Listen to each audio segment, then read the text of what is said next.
Good morning, everyone, and welcome to SPACC Live, Public Policy Conversations. For the next couple of weeks, SPACC will be hosting this series of policy webinars, quick half-hour conversations with East Metro policymakers at multiple levels of government. Questions can be submitted during the webinar by clicking the Q&A button at the bottom of your screen. Our host is Shannon Watson, Director of Public Affairs at the St. Paul Area Chamber of Commerce. Our featured guest today is Representative Rena Moran. Thanks, Evie. Welcome, everyone. It's our pleasure to be here today. And thank you, Representative Moran, for taking time out of your last couple of weeks of session. I know this is a crazy time usually. It is really crazy, believe it or not. Remotely, it is still like really crazy. So that's actually my first question. We're less than 2 weeks from adjournment, and this isn't exactly the most normal end of session.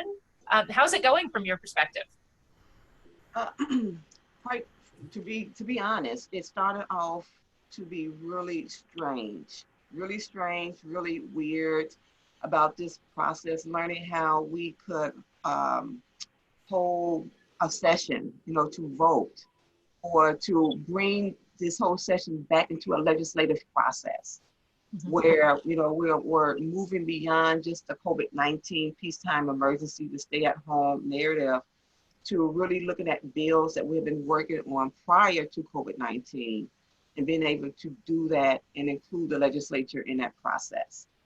But we're off to a good start. We have held many hearings within my own committee as chair of the Health and Human Service Policy Committee.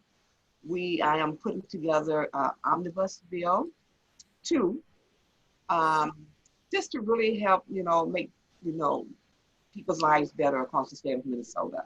And so I am really proud of the work that I have had to do in partnership with the Republican Senate to collectively come out with policies in agreement that we can move across the state of Minnesota. So it's been an interesting process. We had to kind of like stop some of the traditional pathways to do the work that we need to do in really a collective, efficient, and emerging type of way. Yeah, that's interesting. The sort of requirement that all four caucuses be in agreement before something goes on the floor, like that's weird. That's unusual. Really new, right? It's like not necessarily a bad thing, but at the same time, it's unusual. So you mentioned you chaired Health and Human Services, and you're more immersed in that area than most. How do you think our state is doing responding to this crisis?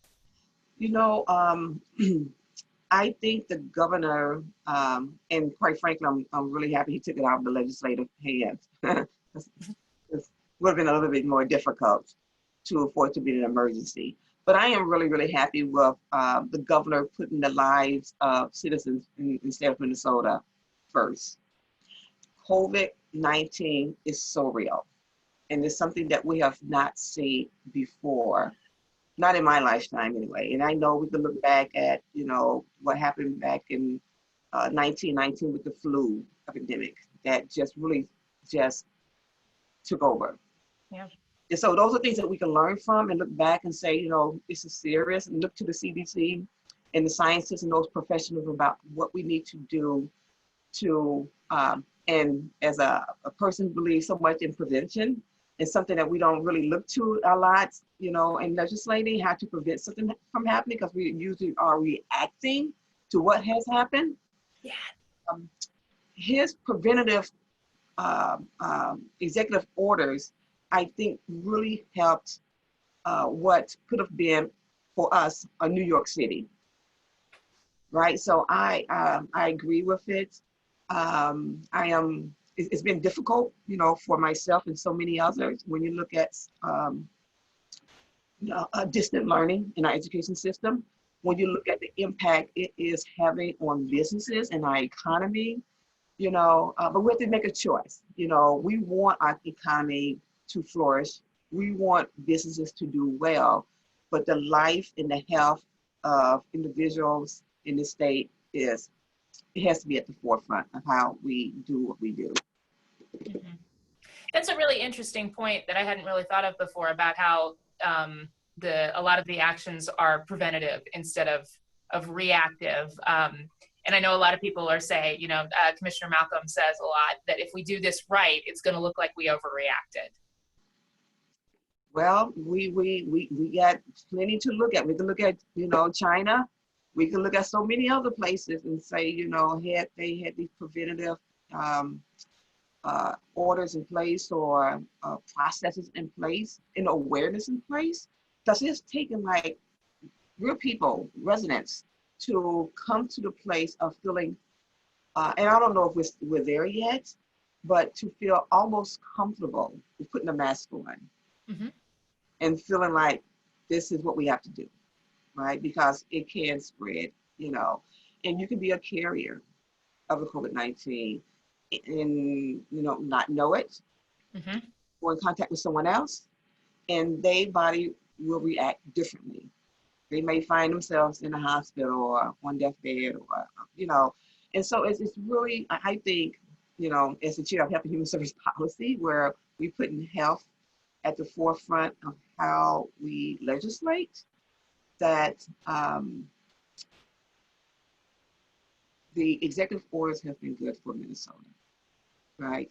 It has been good for Minnesota. And it's really, really important. I know as an African-American legislator who finds that in the African-American community, sometimes we believe that it's somebody else and not us.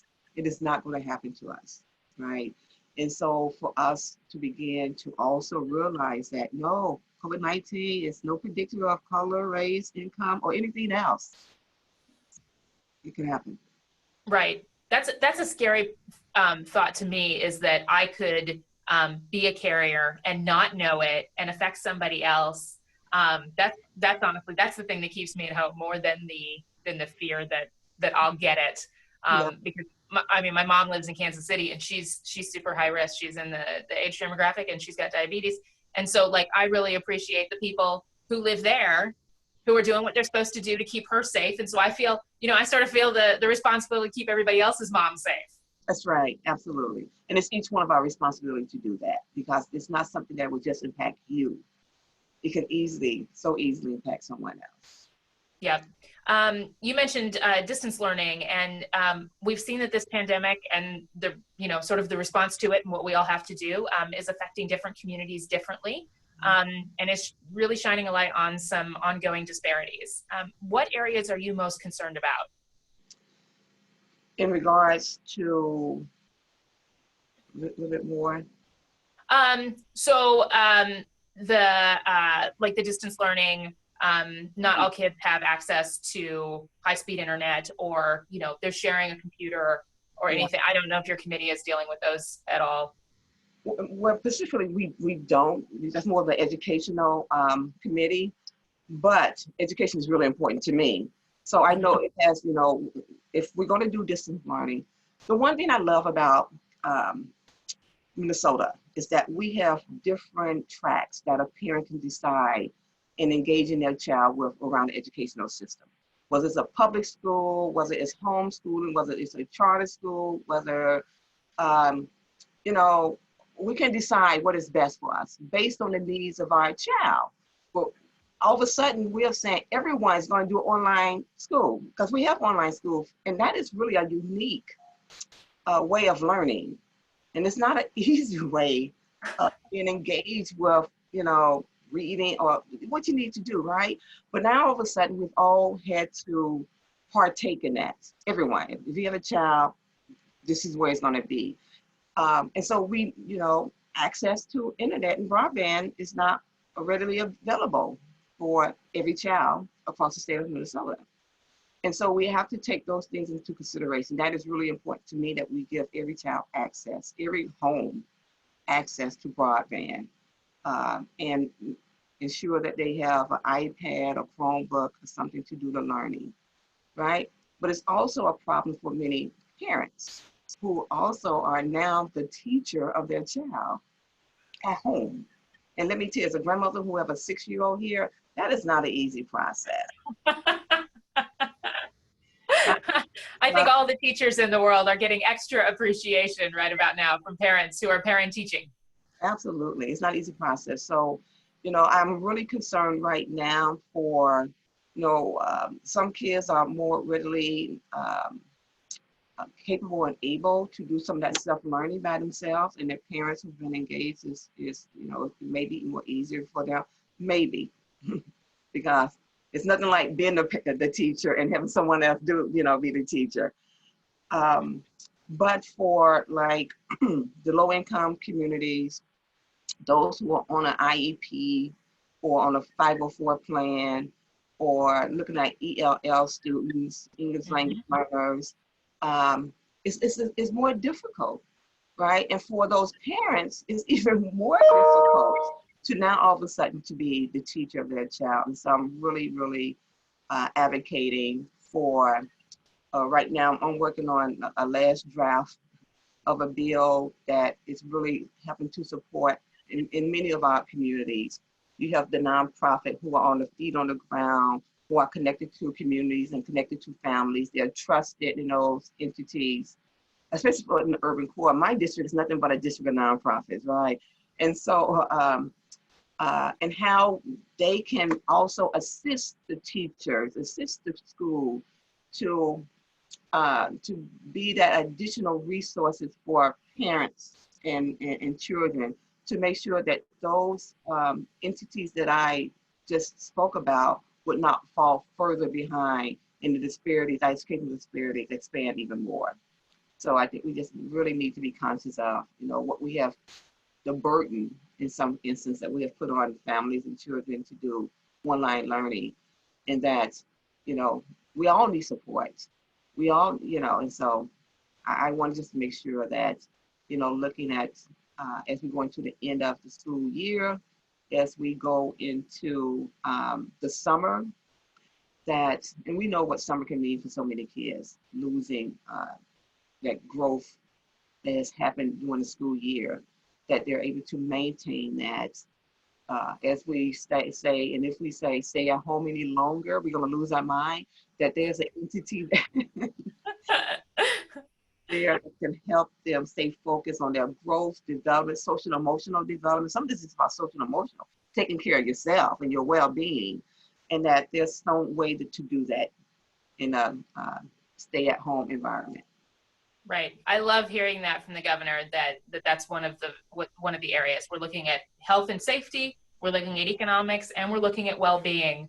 Some of the elective surgeries that are opening up this week, and so many of those things that we don't generally think about. But yeah, if you're cooped up in your house with a lot of people, or even people you love. Yeah, but after a little while, no. Right. We all need to be able to miss each other a little bit. Yes. Yes. We had a question come in from a constituent, Marnie. She said, what are some things you're working on in the house to help the Midway community overall, just not COVID related? So I guess this would be district specific stuff that you're working on this year. Well, most of the stuff is COVID related, unfortunately. Right. But for like the district, one is the educational piece. We just have to make sure that our kids in our community are supported, our families are supported, doing a lot of work around that.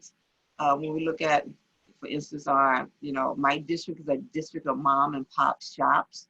Mm-hmm. We look at the federal government and what the federal government has focused on small businesses, but the definition of small business is 1 employee to 500.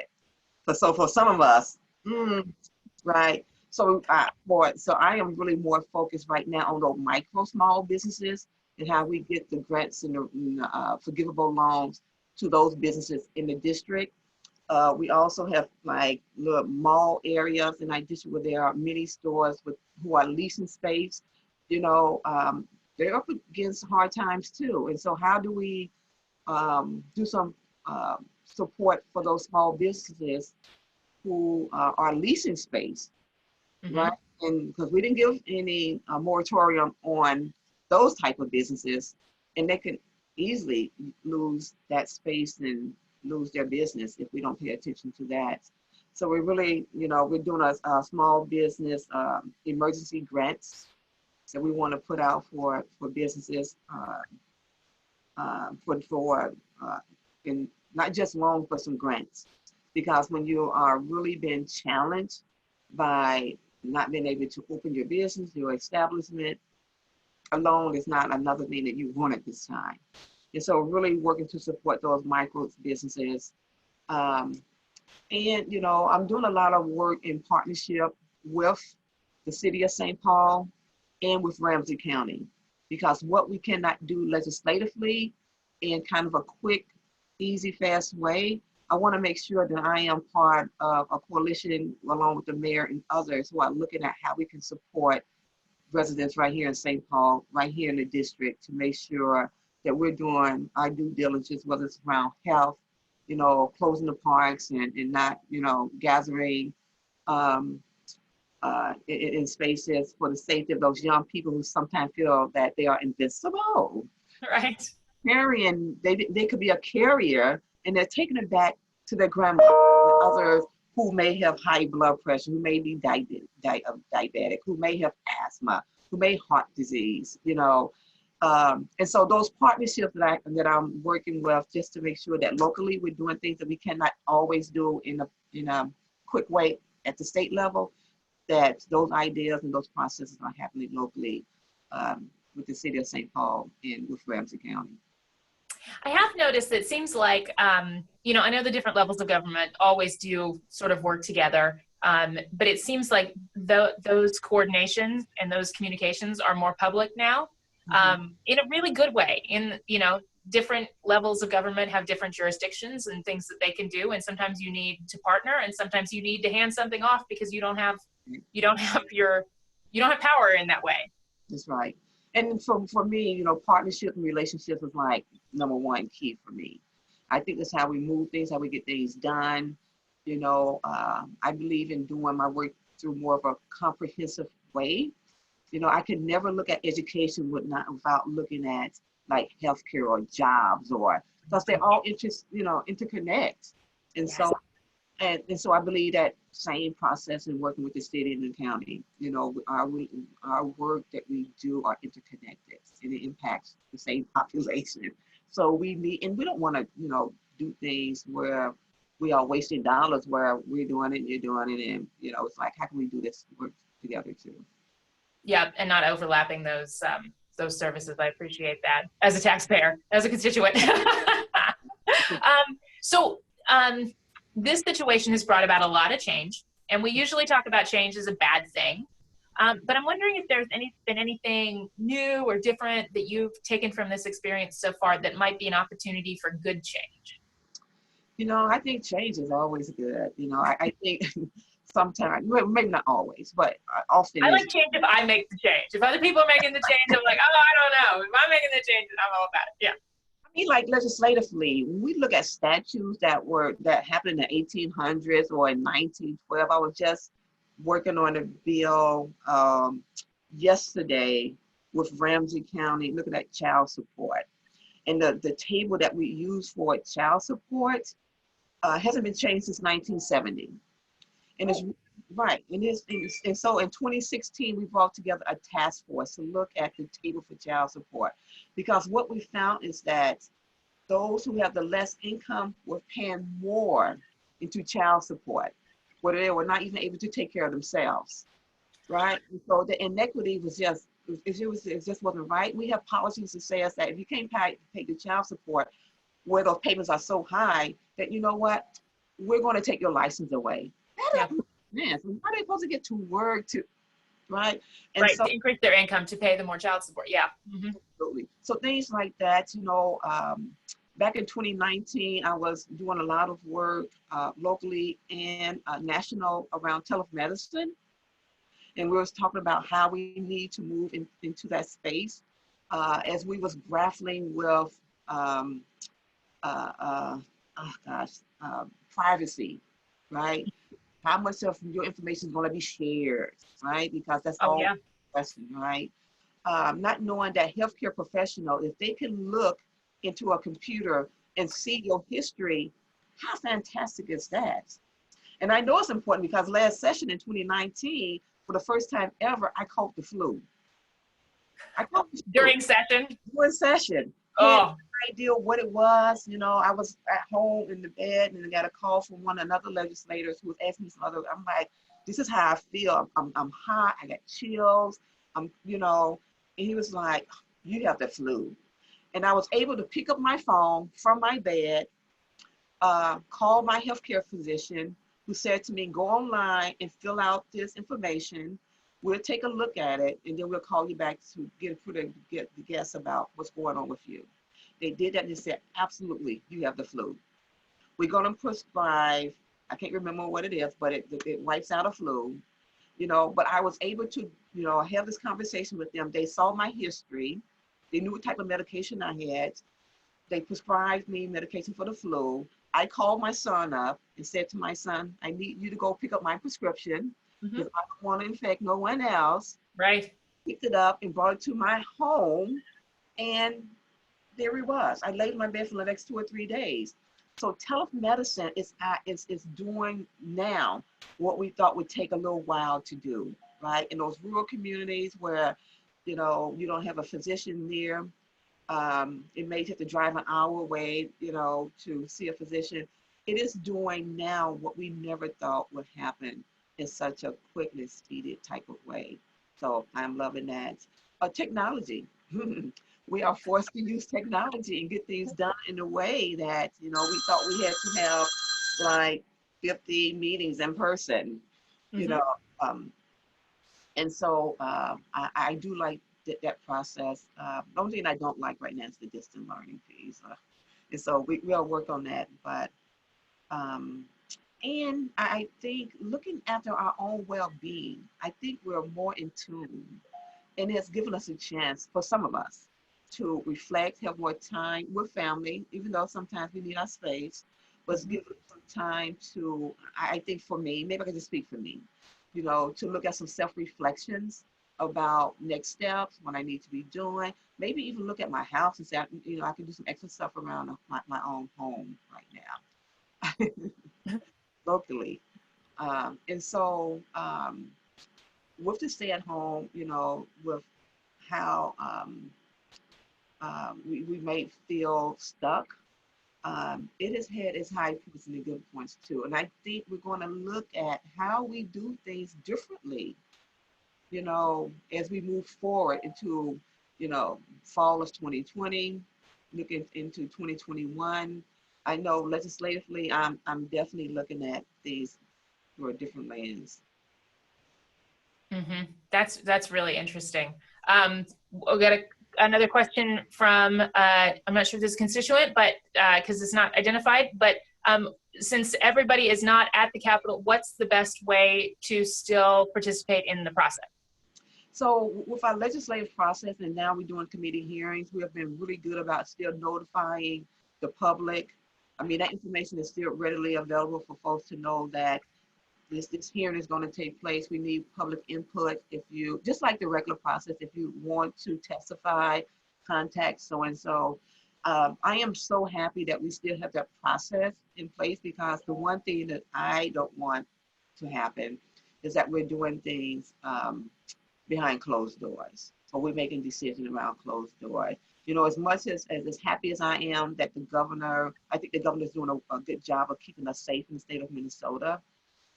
He's making those decisions and there's no input, right? So now we have a process in place that really allows the public to really engage. They can still go online and see the visual of what's happening in committee. It's a little bit different, probably a little bit stranger for a lot of folks, but that process is still in place. Awesome. And I know from, I used to work for the National Conference of State Legislatures, and I've lived in several different states, and I know that the Minnesota House website has actually won national awards because it's really, really good. And as somebody who has looked at other states' websites, I can attest, it's really, really good. So if you want information, figure out how to contact people, go to the website, it's there. Yeah, it is definitely there. The only thing that I can say, it was really strange in the beginning, because we're so used to public being involved. We're so used to those days on the hills and constituents, you know, meeting with constituents. I do miss that piece of my work still, but have learned to adjust, because at the forefront is safety and health and well-being. Absolutely. So hopefully by the time next session rolls around, next real session, I hear rumors of special session. I won't ask you to comment on those unless you know something. There will be a special session in June. Okay. Because I believe that the governor has a stay in place order. And so only the way that we can, the only way that he can move forward about extending that is to come before the legislature. So gotcha. So you have to come back no matter what. To come back no matter what for that. Okay. Well, good. That gives us something to do in the summer when we're all staying at home. All right. Fantastic. Well, Representative, again, thank you so much for this conversation and for taking time out of your schedule. I do appreciate it. I know even from home, your schedule is still insane. So I appreciate it very much. Well, Shannon, I want to thank you so much for the invitation to come on here. It's not many ways that we are engaging with the public anymore, so this is always helpful. And I want my constituents to know that I'm here, I'm available. You can call me, you can email me. I have an awesome CLA who, I probably overwork, but she is, right before this, she called me and said, okay, it's almost 10 o'clock, you need to. So, but I want them to know I'm here and I'm available, and I want to be their voices in the decision-making processes. So please share with me what you want. Fantastic, will do. Evie, I'm gonna toss it back to you to close up. The session was recorded and will be available at a later date posted on our website. For more information on SPACC Live, public policy conversations, and other SPACC events, please refer to our calendar at stpaulchamber.com. And don't forget to follow, like, and subscribe on social media. Have a wonderful day, everyone.